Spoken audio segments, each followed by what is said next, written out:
ರೈತರಿಗೆ ಈಗಾಗಲೇ ಬಿಡುಗಡೆಯಾಗಬೇಕಿದ್ದ ಬೆಳೆ ವಿಮೆಯನ್ನು ಕೊಡಿಸುವಲ್ಲಿ ತನ್ನ ನಿಷ್ಕ್ರಿಯತೆಯಿಂದ ವಿಫಲವಾಗಿರುವ ರಾಜ್ಯ ಸರ್ಕಾರದಿಂದ ರೈತರಿಗಾಗುತ್ತಿರುವ ಅನ್ಯಾಯವನ್ನು ಗಮನಿಸಿ ನ್ಯಾಯ ಒದಗಿಸಿಕೊಡಲು ಜಿಲ್ಲೆಯ 40,000 ರೈತರಿಗೆ ಬಿಡುಗಡೆಯಾಗಬೇಕಾದ ವಿಮಾ ಹಣವನ್ನು ಕೊಡಿಸಲು ತಕ್ಷಣ ಮಧ್ಯಪ್ರವೇಶಿಸಿ ಸೂಕ್ತ ಕ್ರಮ ಕೈಗೊಳ್ಳುವಂತೆ ಆಗ್ರಹಿಸಿ ಸಂಸದ ವಿಶ್ವೇಶ್ವರ ಹೆಗಡೆ ಕಾಗೇರಿಯವರು ಜನವರಿ 29ರಂದು ಕೇಂದ್ರ ಕೃಷಿ ಸಚಿವ ಶಿವರಾಜ್ ಸಿಂಗ್ ಚೌಹಾಣ್ ಅವರನ್ನು ಭೇಟಿಯಾಗಿ ಮನವಿ ಮಾಡಿದ್ದಾರೆ. ಸಂಸದ ಕಾಗೇರಿಯವರು ರಾಜ್ಯ ಸರ್ಕಾರಕ್ಕೆ ಬರೆದ ಪತ್ರಕ್ಕೆ ಬಂದ ಉತ್ತರದಂತೆ ರಾಜ್ಯ ಸರ್ಕಾರದ KSMNDC ನೀಡಿರುವ ಅಂಕಿಅಂಶಗಳನ್ನು ವಿಮಾ ಕಂಪನಿ ಪರಿಗಣಿಸಿದೆ.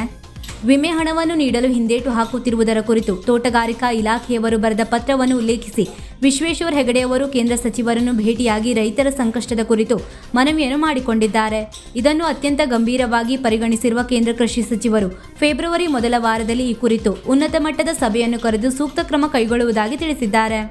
ಎಂದಿನಂತೆ ಜವಾಬ್ದಾರಿಯನ್ನು ಮತ್ತು ಜನಪರ ಕಾಳಜಿಯನ್ನು ಮರೆತಿರುವ ಜಿಲ್ಲೆಯ ಉಸ್ತುವಾರಿ ಸಚಿವರು, ಕಾಂಗ್ರೆಸ್ ಶಾಸಕರುಗಳು ಹಾಗೂ ರಾಜ್ಯ ಕಾಂಗ್ರೆಸ್ ಸರ್ಕಾರ ರೈತರ ನೆರವಿಗೆ ಬಾರದೆ ನಿಷ್ಕ್ರಿಯವಾಗಿದೆ.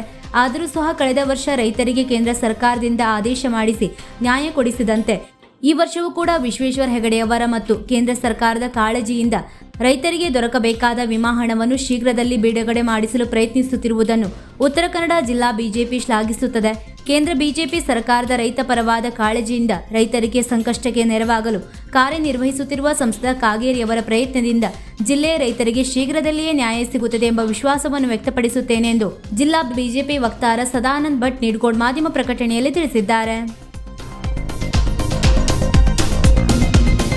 ವೀಕ್ಷಕ ಮಹಾಪ್ರಭುಗಳೇ, ನಮ್ಮ ಚಾನಲ್ ಅನ್ನು ಸಬ್ಸ್ಕ್ರೈಬ್ ಮಾಡಿ, ಶೇರ್ ಮಾಡಿ, ಪ್ರೋತ್ಸಾಹಿಸಿ.